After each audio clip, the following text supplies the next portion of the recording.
Budget सत्र के पहले दिन सदन में हाउसिंग बोर्ड को भंग कर एचएसवीपी में विलय करने के विधेयक पर पक्ष और विपक्ष के बीच में तीखी नोकझोंक देखने को मिली। कांग्रेस के विधायक बेबी बत्रा, रघुवीर कात्यान, गीता बुक्कल और नेता विपक्ष भूपेंद्र सिंह हुड्डा ने सवाल उठाया। हुड्डा ने सवाल पूछा कि ऐसा क्या फेलियर रहे जो इसे भंग किया जा रहा है, इसके बारे में स्पष्ट किया जाए। माननीय अध्यक्ष जी, माननीय मुख्यमंत्री जी ने हरियाणा हाउसिंग बोर्ड को बंद करने का एक ऑफिशियल रेजोल्यूशन यहाँ पर रखा है, जबकि एचएसवीपी ही पहले से जो हमारे सेक्टर्स करते थे या अलॉटमेंट होता था उसमें नए सेक्टर्स कट नहीं रहे हैं और जो ऑलरेडी कटे हुए हैं उसमें कोई सुविधा दी नहीं जा रही है। हाउसिंग बोर्ड का जहां तक हमारी जानकारी है, रूरल एरियाज में भी हाउसिंग बोर्ड ने बहुत सारे मकान देने के काफी बार प्रावधान इसका किया था कि उनको दिए जाएंगे। तो आफ्टर रिटायरमेंट जो लोग गांव में बसते हैं और अगर हाउसिंग बोर्ड की कॉलोनीज वहां पर होती हैं तो उनको एक अच्छा जीवन मिल सकता था। आप उसको आगे बढ़ाने की बजाय और इस तरह से केवल एक ऑफिशियल रेजोल्यूशन के माध्यम से ही उसको हाउसिंग बोर्ड को आप खत्म करना चाह रहे हैं, ये हम समझते हैं ज्यादा सा उचित नहीं है। हाउसिंग बोर्ड जो रिजॉल्व किया है, क्यों किया है, क्या कारण है, ये तो आना चाहिए थे। मुख्यमंत्री जी को बताना चाहिए था कि भाई क्यों खत्म कर रहे हैं, what are the failures of housing board, जो कि हुड्डा से या शहरी प्राधिकरण उससे पहले कॉन्सेप्ट बना था, उससे पहले ये डेवलप हुआ। अब इतने साल के बाद एकदम ऑल ऑफ सडन क्या हुआ? क्या इसका मकसद ये है कि जो एचएसवीपी है उन्होंने जो लॉटरी से प्लॉट निकालने की। माननीय अध्यक्ष जी, क्योंकि इस प्रकार की बातें उठाई गई कि डिपार्टमेंट को बंद कर दिया, मैं बोर्ड को बोर्ड नहीं कहा है, ठीक चलिए, बोर्ड को भी इसको बंद कर दिया। माननीय अध्यक्ष जी, इसको मर्ज किया है हरियाणा शहरी विकास प्राधिकरण, उसके अंदर मर्ज किया, ठीक है। और उद्देश्य तो सेम, चिंता जाहिर की है कि उनके स्टाफ का क्या होगा। हमने स्टाफ को भी ध्यान में रखा है और उसके जो और भी कार्य हैं उन कार्यों को भी ध्यान में इसके अंदर रखा है, क्योंकि माननीय अध्यक्ष जी, हमने देखा कि जो हाउसिंग हरियाणा विधानसभा के बजट सत्र का शुक्रवार को आगाज हो गया है।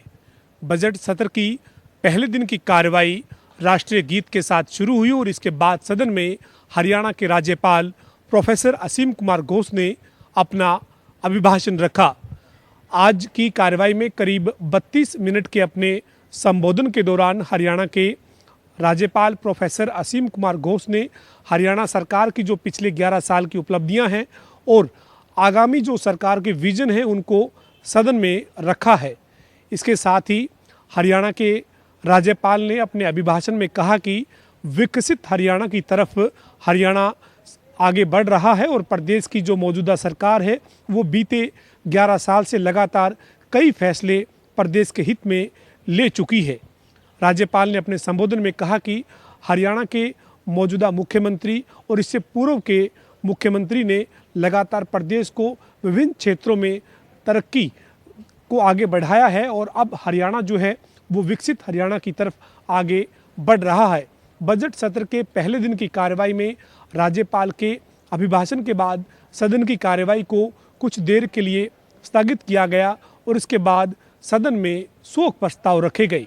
मुख्यमंत्री नायब सिंह सैनी जो सदन के नेता हैं, उनकी तरफ से जो दिवंगत है उनको श्रद्धांजलि दी गई और इस दौरान नेता विपक्ष पूर्व मुख्यमंत्री भूपेंद्र सिंह हुड्डा ने और इनेलो के विधायक आदित्य देवीलाल ने और विधानसभा के अध्यक्ष हरविंदर कल्याण ने भी जो शोक प्रस्ताव सदन में रखे गए थे उनके साथ अपनी संवेदना को जोड़ते हुए सदन में 2 मिनट का मौन रखकर दिवंगतों को श्रद्धांजलि दी।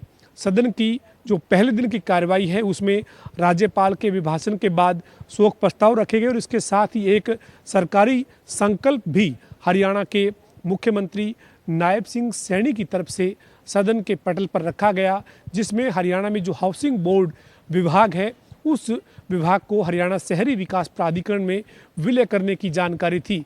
इस दौरान विपक्ष के विधायकों में से कई विधायकों ने कहा कि हाउसिंग बोर्ड को ख़त्म जो किया गया है वो गलत किया गया है और सरकार इसके कारण को स्पष्ट करे कि ऐसी सरकार को ज़रूरत क्यों पड़ी। लेकिन इसके बावजूद सरकार ने इस सरकारी प्रस्ताव को सदन में पारित करवा लिया है। इसके अलावा आज पहले दिन की कार्रवाई में जो विशेषाधिकार समिति है, उन्होंने भी अपनी रिपोर्ट को रखते हुए जिन जिन मामलों में विशेषाधिकार हनन समिति विचार कर रही है, उनको आगे उनका समय बढ़ाने की मांग की और वो समय बढ़ाने की भी अनुमति सदन में मिली है। बजट सत्र के पहले दिन विधानसभा के अध्यक्ष हरविंद्र कल्याण ने बिजनेस एडवाइजरी कमेटी की रिपोर्ट सदन में रखी और जो पूरा सदन रहेगा आज यानी पहले दिन से लेकर 18 मार्च तक जो कार्रवाई रहेगी उसकी जानकारी उन्होंने सदन में दी और जो बीएससी की रिपोर्ट सदन में रखी गई थी उसे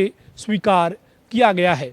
बजट सत्र के पहले दिन की कार्रवाई के बाद तमाम जो विपक्ष के विधायक हैं वो इस अभिभाषण पर सवाल खड़े कर रहे हैं। उनका यही कहना है कि राज्यपाल ने जो अभिभाषण रखा है उसमें कोई भी नई बात नहीं की गई है। सरकार ने केवल आंकड़ों की उसमें जो है वो कलाबाजी की है और आंकड़ों के जरिए गुमराह जो है वो प्रदेश को किया जा रहा है। इस तरीके के आरोप जो है वो विपक्ष ने लगाए हैं। बहरहाल ऐसे में देखना यही है कि जो आगामी दिन बजट सत्र के रहेंगे उनमें किन किन मुद्दों पर किस तरीके से सत्ता पक्ष और विपक्ष के बीच में तीखी नोकझोंक और तल्खी देखने को मिलती है। वीडियो जर्नलिस्ट विजेंद्र सिंह के साथ पवन सिंवर, हरियाणा विधानसभा, चंडीगढ़।